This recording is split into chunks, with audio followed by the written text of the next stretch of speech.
بسم اللہ الرحمن الرحیم۔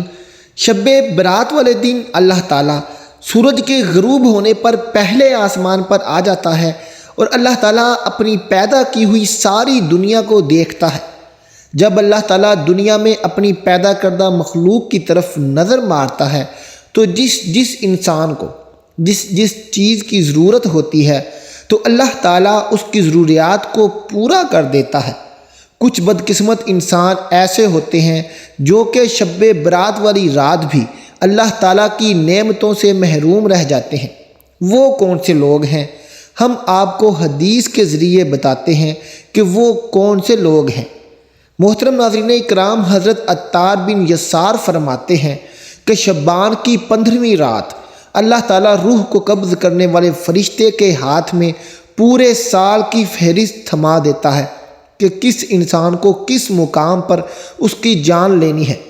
ملک الموت اللہ تعالیٰ کے حکم کی تعمیل کرتے ہوئے انسان کی روح قبض کرتا ہے۔ ہر انسان کام میں مصروف ہوتا ہے۔ کسی کی خوشی کے موقع پر موت لکھی جاتی ہے تو کسی کی غم کے دوران ہی روح قبض کر لی جاتی ہے، اور کسی کی تکلیفوں کو برداشت کرتے ہوئے موت لکھی ہوتی ہے تو اس کو تکلیفیں پہنچا کر اس کی روح کو قبض کر لیا جاتا ہے۔ حضرت عثمان بن محمد فرماتے ہیں کہ نبی اکرم صلی اللہ علیہ وسلم کا فرمان ہے کہ اللہ تعالیٰ انسان کی عمریں ایک شب برات سے دوسری شب برات تک مقرر کرتا ہے۔ انسان کے ذہن و خیال میں بھی یہ بات نہیں ہوتی کہ اللہ تعالیٰ نے ان کا نام لکھ کر ملک الموت کے ہاتھ میں تھما دیا ہے۔ نبی کریم صلی اللہ علیہ وسلم کا فرمان ہے کہ شعبان کے مہینے کی 15ویں رات ہر اس انسان کی فہرست تیار کر کے ملک الموت کے ہاتھ میں دے دی جاتی ہے کہ کس کس کی موت اس سال ہونی ہے اور کس کس مقام پر اس کی روح قبض ہونی ہے۔ حضرت ابو ہریرہ رضی اللہ تعالی عنہ ایک حدیث کو اس طرح سے بیان کرتے ہیں کہ نبی اکرم صلی اللہ علیہ وسلم کا فرمان عالی شان ہے کہ شب برات کی رات اللہ تعالیٰ کے حکم کی تعمیل کرتے ہوئے جبرائیل میرے پاس تشریف لائے اور فرمایا، اے اللہ کے نبی صلی اللہ علیہ وسلم، اپنا سر مبارک کو آسمان کی طرف اٹھائیے۔ میں نے جبرائیل سے پوچھا، اے جبرائیل، یہ کون سی رات ہے؟ حضرت جبرائیل نے بڑے ادب و احترام کے ساتھ مجھے فرمایا، اللہ کے نبی، یہ وہ بابرکت رات ہے جس رات اللہ تعالیٰ جنت کے تمام دروازوں کو کھولتے ہوئے ہر اس انسان کی بخشش کر دیتا ہے جس نے اللہ تعالیٰ کے علاوہ کسی اور کی عبادت نہ کی ہو۔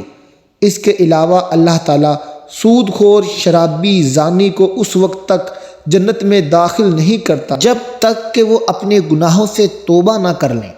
جب رات کا چوتھائی حصہ ختم ہو گیا تو جبرائیل پھر میرے پاس آ گئے اور فرمانے لگے، اے اللہ کے نبی صلی اللہ علیہ وسلم، اپنا سر مبارک آسمانوں کی طرف اٹھائیے گا۔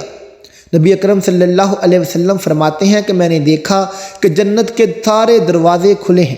جنت کے سارے دروازوں پر پہلے دروازے سے لے کر 5ویں دروازے تک ایک ایک فرشتہ کھڑا ہو کر یہ بات کہہ رہا تھا کہ خوشی ہو اس انسان کے لیے جنہوں نے اس رات اللہ تعالیٰ کی بارگاہ میں سجدے کیے، رکوع کیے، دعا کی، اللہ تعالیٰ کا ذکر کیا، اور جس انسان نے اللہ تعالیٰ سے ڈرتے ہوئے اس رات کو اپنی آنکھوں سے ایک آنسو کا قطرہ گرایا، اس انسان کو اللہ تعالیٰ نے معاف کر دیا، ان کے سارے گناہوں کو بخش دیا۔ چھٹے آسمان پر جنت کے دروازے پر ایک فرشتہ کھڑا یہ بات کہہ رہا تھا کہ خوشی ہو اس انسان کے لیے جو دین اسلام پر پکا یقین رکھتا ہے۔ 7ویں آسمان پر ایک فرشتہ کھڑا یہ بات کہہ رہا تھا کہ کوئی دنیا و آخرت میں کسی انسان جس کے دل میں کوئی نیک تمنا ہو اس کی طلب کو پورا کیا جائے گا۔ 8ویں دروازے پر ایک فرشتہ کھڑا یہ بات کہہ رہا تھا کہ کوئی ہے جو اپنے گناہوں کی بخشش کروانا چاہتا ہے، اس کے سارے گناہوں کو معاف کر دیا جائے گا۔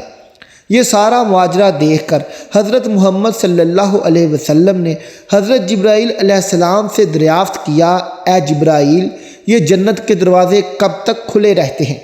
حضرت جبرائیل علیہ السلام نے فرمایا کہ جنت کے دروازے صبح سورج نکلنے پر بند ہو جاتے ہیں۔ حضرت جبرائیل علیہ السلام نے مزید فرماتے ہوئے کہا کہ اس رات اللہ تعالیٰ بے شمار انسانوں کو جہنم سے نکال کر جنت میں داخل کر دیتا ہے۔ حضرت ابو بکر صدیق رضی اللہ تعالیٰ عنہ سے مروی ہے کہ نبی اکرم صلی اللہ علیہ وسلم نے فرمایا ہے کہ جب شب برات کی رات کا درمیانی وقت آتا ہے تو اللہ تعالیٰ اس وقت پہلے آسمان پر نازل ہوتا ہے۔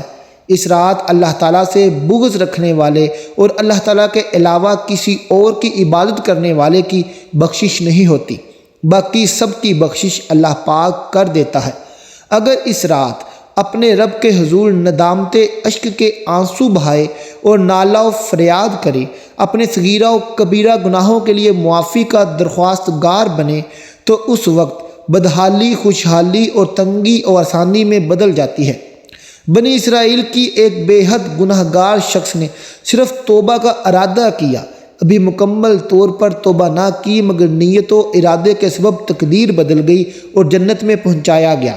اگر آج حضور صلی اللہ علیہ وسلم کی افضل امت کا ایک گناہ گار اور سرکش شخص توبہ کرے تو کیا اس کی تقدیر نہیں بدل سکتی؟ بالخصوص شب برات کا تو اور افضل مقام ہے، جہاں حضور صلی اللہ علیہ وسلم کے ارشاد گرامی کی روح سے اپنے رب سے گناہوں کی معافی مانگنا اور آہذاری کر کے اپنے رب سے آئندہ گناہوں سے سچی توبہ کرنا ہے۔ فضائل شب برات اسلامی مہینوں میں شعبان کے مہینے کو خاص اہمیت حاصل ہے۔ حضور صلی اللہ علیہ وسلم نے ارشاد فرمایا، شعبان میرا مہینہ ہے، اس ماہ میں عبادت کرنے کا بے حد ثواب ہے۔ اس مہینے کو بزرگی اس لیے بھی حاصل ہے کہ اس مہینے کے درمیان ایک ایسی مقدس رات آتی ہے جس کو شب برات کہتے ہیں۔ حضور صلی اللہ علیہ وسلم نے ارشاد فرمایا کہ جب شعبان کی 15ویں رات ہو تو رات کو جاگا کرو اور اس کے دن میں روزہ رکھو۔ شعبان میں فضائل درود شریف۔ رسول اللہ صلی اللہ علیہ وسلم کا ارشاد ہے، جو شخص ایک بار مجھ پر درود شریف بھیجتا ہے اللہ تعالیٰ اس پر 10 بار رحمت نازل فرماتا ہے۔ اس لیے دانش مند مومن کے لیے ضروری ہے کہ وہ ماہ شعبان میں غافل نہ رہے، بلکہ رمضان المبارک کے استقبال کی تیاری شروع کر دے، گزشتہ اعمال سے توبہ کر کے گناہوں سے پاک ہو جائے، ماہ شعبان ہی میں اللہ کے سامنے گریہ وزاری کرے اور رو رو کر اپنے رب کو منائے۔ ناظرین کرام، حضور صلی اللہ علیہ وسلم کا ارشاد گرامی ہے، ماہ شعبان میں جو کوئی 3000 مرتبہ درود شریف پڑھ کر مجھے بخشے گا، بروز قیامت اس کی شفاعت کرنا مجھ پر واجب ہے۔ 6 رکعت نوافل، بعد نماز مغرب 6 رکعت نوافل ادا کریں۔ بہتر ہے کہ ہر رکعت میں سورۃ فاتحہ کے بعد 3 مرتبہ سورۃ اخلاص پڑھیں۔ نیت: پہلی 2 رکعت میں یہ نیت کیجیے کہ یا اللہ عز و جل ان کی برکت سے عمر درازی اور بالخیر عمر عطا فرما۔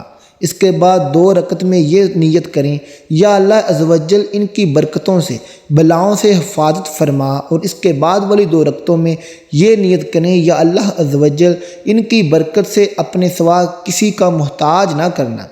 ہر 2 رکعت کے بعد 21 مرتبہ سورۃ اخلاص یا 1 مرتبہ سورہ یاسین شریف اور 1 مرتبہ دعائے نصف شعبان المعظم پڑھیں۔ ناظرین، صلاۃ التسبیح کا طریقہ وہ بھی اب سیکھ لیں۔ 4 رکعت نماز نفل صلاۃ التسبیح کی نیت کیجیے۔ ثنا پڑھنے کے بعد 15 مرتبہ سبحان اللہ والحمد للہ ولا الہ الا اللہ واللہ اکبر۔ اس کے بعد سورۃ فاتحہ اور کوئی بھی سورت پڑھیں۔ بہتر ہے کہ 3 مرتبہ سورۃ اخلاص پڑھ لیں، اور اس کے بعد رکوع میں جانے سے پہلے 10 مرتبہ یہی تسبیح پڑھیں۔ پھر رکوع میں جا کر رکوع کی تسبیح سبحان ربی العظیم پڑھنے کے بعد 10 مرتبہ یہی تسبیح پڑھیں۔ رکوع سے کھڑے ہونے کے بعد اور سجدہ میں جانے سے پہلے 10 مرتبہ یہی تسبیح پڑھیں۔ پھر سجدے میں جا کر سجدے کی تسبیح سبحان ربی الاعلیٰ پڑھنے کے بعد 10 مرتبہ یہی تسبیح پڑھیں۔ دونوں سجدوں کے درمیان 10 مرتبہ اور پھر دوسرے سجدے میں 10 مرتبہ یہی تسبیح پڑھیں۔ اس طرح ہر رکعت میں 75 مرتبہ اور 4 رکعت میں 300 مرتبہ یہی تسبیح مکمل پڑھی جائیں گی۔ یاد رکھیے، جب تک بندوں کے ذمے فرض باقی ہوں اس وقت تک نفل عبادت قبول نہیں ہوتی۔ نوافل کی کثرت سے بہتر ہے کہ بندہ اپنی قضا نمازیں ادا کرے۔ اللہ ہم سب کا حامی و ناصر ہو۔ ملتے ہیں اگلی ویڈیو کے ساتھ، تب تک اللہ حافظ۔